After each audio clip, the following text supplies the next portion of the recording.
Here is Xiaomi 14 Ultra.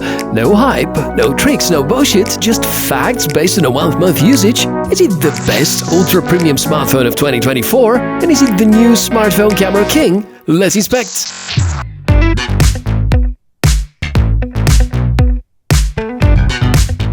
I think I have kind of a special connection with the series. I mean, these bulky smartphones have never been my thing, but at the same time, this Ultra series by Xiaomi, they are so unique, they're so special, somehow here to showcase that Xiaomi can produce the best kind of smartphone hardware at a given time point. And of course, this thing costs kind of a fortune, and given all these accessories you can see over here, it feels more like a compact camera, even cinematography gear. So which are the positives, which are the negatives? Is this the right smartphone for you? I'm here with all the answers. Since we're talking about facts, let me remind you that this phone's global version doesn't really appear everywhere, with North America still missing from the list. If you want to buy it in the States, better check whether the phone is going to support the bands that your mobile provider requires. In terms of price, it is on par with the top-end models by Samsung and Apple, meaning that Xiaomi must really have the confidence that they do better in many ways, since the price is obviously not the most significant buying incentive. I'm going to, of course, remind you about the fact that if you need something less expensive and similarly good, the vanilla Xiaomi 14 is pretty exciting as well. Unboxing experience is fine, it's just in no way different to what Xiaomi provide in terms of feeling with their other two lower-end brands, namely Redmi and Poco. This is a nice protective case as a starter. It's not a silicone one, doesn't cover all the edges, but feels alright for daily use. A pre-applied screen protector is also very helpful. Given the rounded edges, most of the tempered glass options are not going to be a great match to 14 Ultra. The backside is quite unique. Vegan leather, which according to Xiaomi is wear-resistant, dirt-resistant and more durable, as compared to a glass back, I guess. Since I always had my 14 Ultra inside the case, can't really say much about the durability, but it for sure is not as slippery as most other materials. What really surprised me is the feeling when you hold the phone inside your hand. It doesn't feel any bulkier than others. 14 Ultra is even less bulky than S24 Plus. If we don't count the camera bump, of course, because it's fairly big. I mean, this adds quite a lot of bulkiness and has been the major reason I didn't enjoy the overall size of this phone. Plus, given the amount of hardware inside, when you shake the phone, you're definitely going to hear some noises. As part of the unboxing, I'd love to show you the extra camera kit.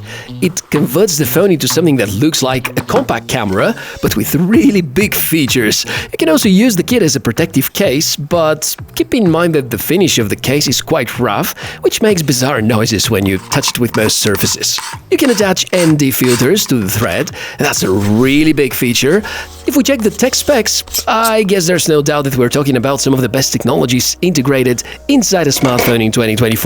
A 12-bit color display with Dolby Vision and HDR10+ certifications, a camera with variable aperture, an absolutely stunning camera pack with up to a 75mm equivalent telephoto camera. It is all well like-tuned, and even the phone supports 80 watts wireless charging. It's launched with Android 14's Hyper OS skin and a lot of software goodies.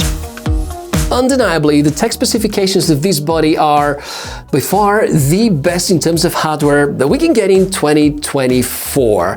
And if you want to find some drawbacks, you really need to dig kind of deep. Well, I still was able to highlight a few of them. For example, there is no ISP. Now, that's a hardware component which some makers are including in order to improve photo and video processing. And for example, it works pretty well with Vivo-made flagships. Actually can do some miracles. Instead, Xiaomi have decided to opt for AI-based signal processing, and apparently that's going to roll out to some of their previous generations, meaning that even devices such as the Xiaomi 13 Ultra can profit from this AI improvement. And in terms of hardware, they rely on the signal processing as part of the Snapdragon Generation 3 inside. The front camera can finally record videos in 4K. However, some people complain that there is no autofocus, which is Well, at least in my opinion, not a very serious drawback. What is a bit more concerning and could point to kind of a design flaw is the fact that some people complain about fogging inside the main camera or this big camera bump and compartment over here. I need to underline that in my case, I have never experienced this thing. On the other hand, my country is not famous for being that humid. But on the other hand, right now it's spring and there are pretty serious deviations of the temperatures day and night. So if there was something about to happen, I probably would have seen it and noticed it. So hopefully this kind of issue affects just very minimum amount of devices. Speaking of the camera, this is the big highlight about the Xiaomi 14 Ultra. I can't wait to show you all the photos and videos that I've collected throughout the past few weeks. Well, this was my daily driver, and I think it's time to set your device to maximum resolution and enjoy what the Leica-tuned camera setup here can actually do. Well, Leica is Leica, and everything is tuned almost to perfection. In any case, this probably is the best performing camera setup on a smartphone that I've ever tried. Photos appear crisp, detailed, properly exposed and colored. There never was a moment where taking a picture made me nervous about something, quite the opposite. Processing of these photos is not as aggressive as what Google or Samsung smartphones would apply, and the professional modes are with remarkable features. Xiaomi deploy a customized light fusion image sensor for the main camera. This is a modified Sony IMX sensor and promises 13.5 EV dynamic range steps, which is really a lot given the competition. It means that when you capture a photo, there's going to be a lot more shadows and bright areas notable at the same time without having to apply additional post-processing, which always results into more appealing photography. Also, this finally is a smartphone that made me ditch my beloved Sony ZV-1 camera, because if I have the photography kit with a variable ND filter, there's absolutely everything that I need inside my pocket. If variable aperture as a term doesn't say much to you, let me show you. It's all about how wide open the lens is when taking a photo. If it's wide open at 1.63, it's going to capture a lot more light and you can enjoy this lovely depth of field in the background. It's amazing about natural look in portraits. If you set the aperture to 4, it's going to reduce the amount of light and can be the right adjustment if you photograph landscapes or such. Maybe for landscapes, the ultra-wide shooter is even better. It's a 0.5 zoom camera, a bit wider than the competition. In fact, each of the supplementary cameras use the same kind of image sensor, the IMX858 by Sony, which is 1 by 2.51 inches in terms of size. And you may remember this one from last year's Ultra release. But photos look definitely better in most cases, and the optical stabilization for the telephoto cameras is quite impressive. The camera app is also top-notch with so many controls, but at the same time keeping minimalistic interface which suits people that prefer to go the basic auto controls. Since Xiaomi marketed the 14 Ultra as the ultimate photo and video solution, my take is that they really deliver, and it's definitely among the best-in-class camera setups out there. Maybe the only not that amazing component is the front camera, which has infinity focus. Yeah, 4K video recording is possible, but it's not on par with the performance of the rest. And while the camera setup is clearly a great reason to go for a Xiaomi 14 Ultra, let's see how the rest of the components rank against the closest rivals. Well, fast charging goes up to 90 watts via a cable and 80 watts wirelessly. It's twice faster than the likes of Pixel 8 Pro, and the 5000 mAh battery is rather enough in most cases. Well, if you use the camera more often, then endurance times are gonna go down and performance has been about 20% less than what Galaxy S24 Plus provides, which I feel is the battery life champion this year. These are the results side by side, with the remark that on Mi 14 Ultra, I mostly used just one SIM card, whereas I usually kept 2 inside the Galaxy phone, because one of them is eSIM, but Xiaomi 14 Ultra doesn't really support such. Speaking of SIM cards, signal reception has been consistent. The phone has a proximity sensor, so issues with screen going on and off while taking calls are non-existent. Speakers are also excellent. Definitely my favorites among Xiaomi's portfolio, can easily act as a mini portable speaker.